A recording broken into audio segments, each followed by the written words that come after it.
Welcome to the Emerging Minds podcast. This podcast is part of our series about supporting children and families with regard to disasters and community trauma events. You're with Laura Guyers-Burke, and today I'm speaking with Briony Towers about involving children in disaster preparedness. Briony is a research fellow in the Center for Urban Research at RMIT University and is a lead researcher on the Bushfire and Natural Hazards Cooperative Research Center's project on child-centered disaster risk reduction. Briony, welcome. Thanks for joining us today. Thanks for having me. So today we're just going to talk a bit about children and disasters and some of the myths that children hold, and in particular around bushfires as well. So can you tell us a little bit about your work with children and families on disaster preparedness? So my work has been very much focused on bushfire, and I started that work in 2007. I first started talking to children about their understandings of bushfire risk in their local communities, and that was part of my PhD research, and I think I ended up talking to about 140 kids between the ages of around 6 to 12 in high-risk locations around Tasmania and Victoria. And based on that, was able to get a bit of an insight into how children understand bushfire risk, the roles that they play in bushfire preparedness and planning in their households, and also parents' attitudes and values around involving their children. So since then, we've moved much more into the realm of designing and evaluating education programs for children, very much still focused on that primary school age group with a particular focus on grade 5-6. And I think that age group is emerging as one where children have a very strong intrinsic interest in bushfire preparedness and planning and playing a role in their families and communities in terms of bushfire safety. Can you give some examples of the practical ways that families and communities can help children get involved with disaster preparedness?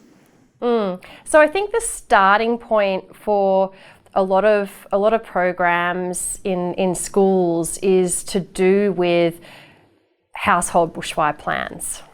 And I think when we're talking about children's involvement in household bushfire plans, it's really important to acknowledge that often households already have a plan, but it may not be something that the children have been involved in up to that point.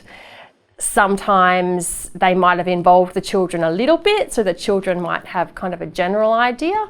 And other times the children might have been very involved. And when we talk to those children, when they've actually had a real genuine role in the development and kind of implementation of their family's bushfire plan, they often have a sophisticated understanding of bushfire risk.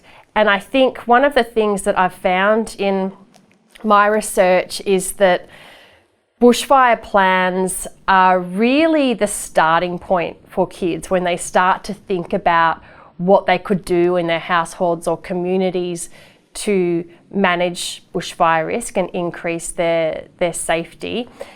Bushfire plans is something that's a really meaningful activity for them. So I do think that's a really great starting point. But there's a lot that goes into making a bushfire plan. There's a lot of concepts and kind of processes that children need to understand to be able to genuinely participate in that. Everything from, understanding the warning systems to understanding the dangers of late evacuation and things like that. But I do think that having a bushfire plan for a child that lives in a high bushfire risk area gives them a real sense of safety and security. So I think that's something that we've kind of tended to focus on up to this point. You've spoken to children across Australia about their experience and understanding of bushfires. Can you tell us what you found? So in general, children living in high-risk areas can tend to have a lot of misconceptions about how the risk manifests in their community. So they might live nearby the bush or a forest, a national park, a state park, and they understand that a bushfire could happen there. It's called a bushfire, so they just think that's perfectly obvious. But when they start to think about how bushfire could impact on, the built environment, so the urban interface area or the town, their town itself, they don't necessarily understand that a bushfire could come into the town. And this is something that we see with adults as well. Especially after Black Saturday, a lot of people living in some of the fire-affected communities just didn't think they could ever be affected. So I would say that's probably one of the main misconceptions that children tend to have, is that bushfires happen in the bush, and if they live in town, they'll be safe. If they live in the bush, that they may see themselves as being at risk, but otherwise they can see themselves as being quite safe. And in some ways that comes back to it always comes back to their understanding of bushfire behaviour.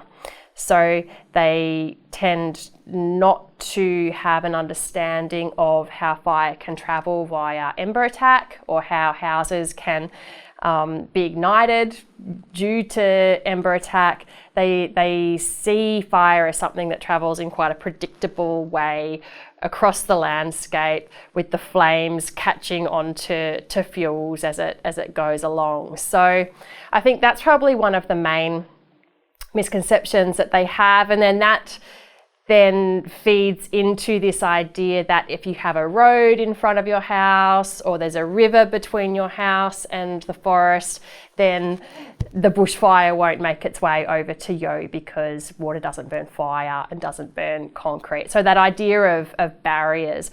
So I think for any effective bushfire education, or for children to be able to get a kind of accurate understanding of the risk bushfire might pose for them and their property, it really requires that they're able to build their knowledge of bushfire behaviour and how bushfire actually behaves in the landscape, the role of weather conditions, the role of wind and temperature and all of those things. And we find that when children are really able to explore all of those different processes and dynamics of bushfire behaviour, then they're actually able to have a pretty accurate understanding of their risk. So you touched on this a little bit already, but what are some of the best ways to dispel some of these myths around bushfires that the kids can have sometimes? The first one is understanding what their misconceptions are. So a lot of talking, a lot of discussion, and the educational value of those discussions is huge. And often when I'm talking to children in my research, in focus groups or in interviews, just by talking through some of these ideas, they are actually able to come to kind of more accurate conclusions themselves. So when we ask children often if they have a bushfire plan, they will start talking about how they will run to the back door if it's coming from the front of the house, or run to the front door if the fire's coming from the back of the house, and then somehow they'll make their way to the letterbox, and that's where they'll meet their family. And what they're talking about there is a house fire escape plan, which they've usually learned in the younger years of primary school, and they're applying that directly to a bushfire scenario. But as you kind of start to talk more and probe more in terms of, how they're constructing that understanding of what that's based on, or often if you give them a scenario of, okay, there is a bushfire coming, what would you do at this point? What would you do at that point? Then I've had children say, actually, can we go back to the start when the fire was still on the mountain, because now I'd like to get in the car and drive away. So I feel like that dialogue is something that isn't necessarily something that a lot of time is spent on in education programs. When we look at the education programs that exist, there's often not just a lot of talking, and I think that's really important. But then also just having that exposure to bushfire itself, whether it's, a lot of kids haven't actually seen a bushfire, not on television, not on YouTube. They actually don't have any real concept of what a bushfire even looks like. And part of that might be to do with the fact that we like to protect children from these things that might be scary, or, a bit overwhelming, especially if they are living in a high risk area. But I think it's really important to at least give kids a bit of an understanding of the magnitude of a bushfire, and that it isn't something that you can run around or run away from. You're listening to an Emerging Minds podcast. You mentioned some of the educational programs, and you've evaluated the Survive and Thrive program for primary schools. Can you tell us a bit about the program and what your evaluation found? So the Survive and Thrive program was a pilot program run by the CFA, and it started off in Anglesea, and it was very much built on the premise that children have the capacity to educate their families and their communities about bushfire. So from the very outset, children are being positioned as agents of change, if you like, to use the UNISDR Sendai framework terminology. But I think the key things to understand about the program is that it's intensive. So the children spend 2 years learning about bushfire, whether it's one day a week or one afternoon a week. And during that time, they spend a lot of time interacting and engaging with and learning from local experts. So whether it's people from their local CFA brigade or local council or the local Department of Land, Water and Planning fire managers. So they're getting a lot of opportunities to build relationships with those people and to build their foundation knowledge and skills. So one of the kind of core features of the program is that the children spend a lot of time on experiential learning activities. So they go out to the bush and they learn how to use a MacArthur meter. So they're taking calculations of fuel moisture and humidity and temperature, wind speed. They're doing fuel assessments. They're putting all of that data into models where they're then mapping how a fire would behave in their landscape under those conditions. So it's all very experiential and it's very place-based. It's about their town. It's about their environment.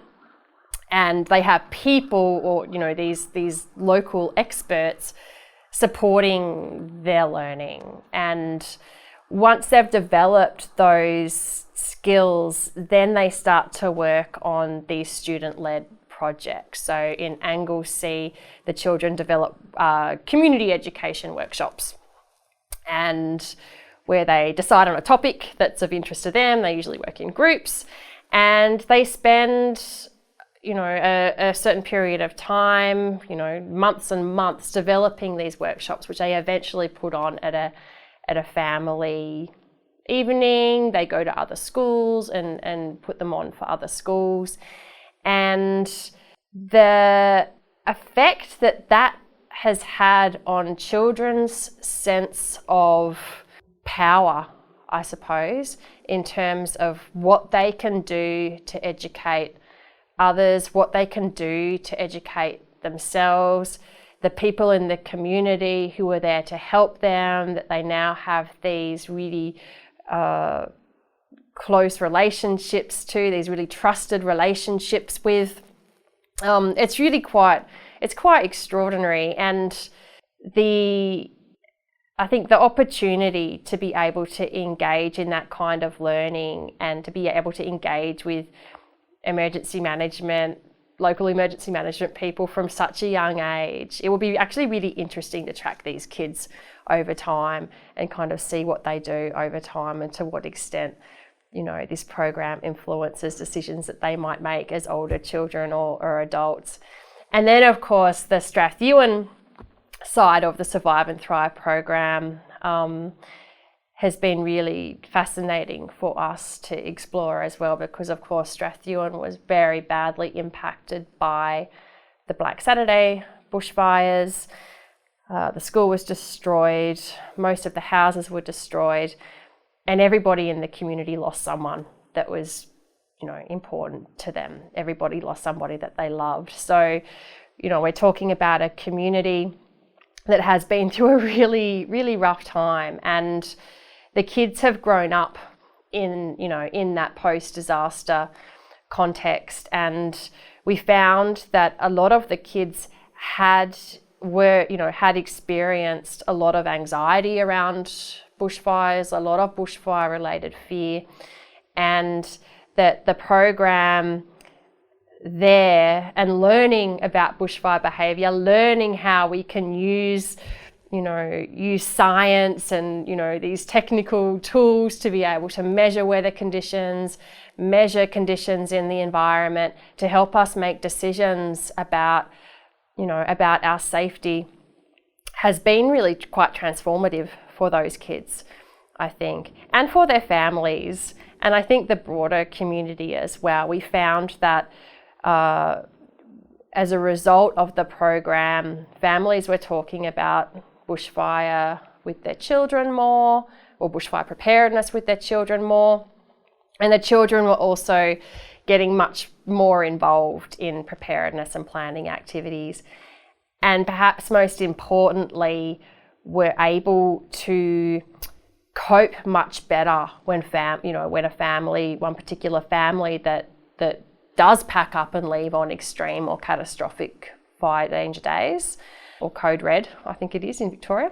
Children would find that really, really difficult, very, very stressful and very scary, and they didn't necessarily understand what was happening. But as a result of the program, they're now able to cope with that situation emotionally much better, but they're also able to contribute and be a part of the activities on those days. So the parents can now focus on what they need to be doing, which obviously is really important when, if there is a bushfire threat. So I think there's a lot of different dimensions to what's happening with the program in Strathewen, but I think it's really bringing the community together in a way that's really special. A lot of volunteers invest their time in the program, supporting the children, and they have their community helper days where the children put the CFA volunteers to work on their claymation or their book or whatever it is they're making that year.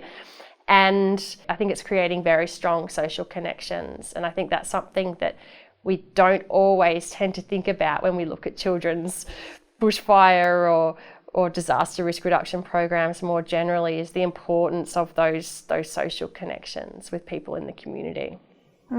What a great program. It's really amazing to see children leading the way and sort of showing the adults what needs to happen and helping them with their own preparedness. That's great. And when you ask the children, about the nature of the program or the kind of program approach, they really do identify that student ownership of the program and what they produce, whether it's at Anglesea and it's the workshops that they put on, or whether it's at Strathewen and it's the kind of more arts-based community education kind of materials that they produce. It really is that the students own it and they're in charge. And I think that's something we can't underestimate, the importance of that. That's what leads to them going home and talking to their parents about it. That's what leads to them feeling that they have knowledge that they can share with others to increase safety. And I think that's really special for them. And I think that's probably the most important thing about the whole program. That's pretty much all. Do you have any other advice that you think could be helpful for families and communities, either around bushfire or disasters in general? Yeah, I think there's no real general one-size-fits-all advice for families or communities, and I think that's something that's becoming much clearer to me as I continue doing research in this area. Every family is different, every community is different, every school is different. I think what's really important though is that we understand that children are vulnerable to the impacts of bushfire. We know that when they're exposed to bushfire related trauma, that it does have long-term impacts on their psychosocial development, their educational achievement. But we can protect them from that by investing in their education in this realm, and by involving them, by talking to them. And I think partly my advice would be to have a conversation. If you're a parent, have a conversation with your child. Ask them if they know what your bushfire plan is, what they might expect, from that. If you're a teacher, ask your local, CFA what they might be able to offer in terms of, coming in and talking to kids, or perhaps working on a project with the kids. Yeah, I think my general advice at this point would be just start talking, have a conversation, and see what might be possible and what might emerge. That's great advice. Thank you very much for coming in today, Briony. We really appreciate the time you've taken to talk with us about children and disaster preparedness. So thank you very much. Thank you. Visit our website at www.emergingminds.com.au to access a range of resources to assist your practice. Brought to you by the National Workforce Centre for Child Mental Health, led by Emerging Minds, and delivered in partnership with the Australian Institute of Family Studies, the Australian National University, the Parenting Research Centre, and the Royal Australian College of General Practitioners. The National Workforce Centre for Child Mental Health is funded by the Australian Government Department of Health under the National Support for Child and Youth Mental Health Program.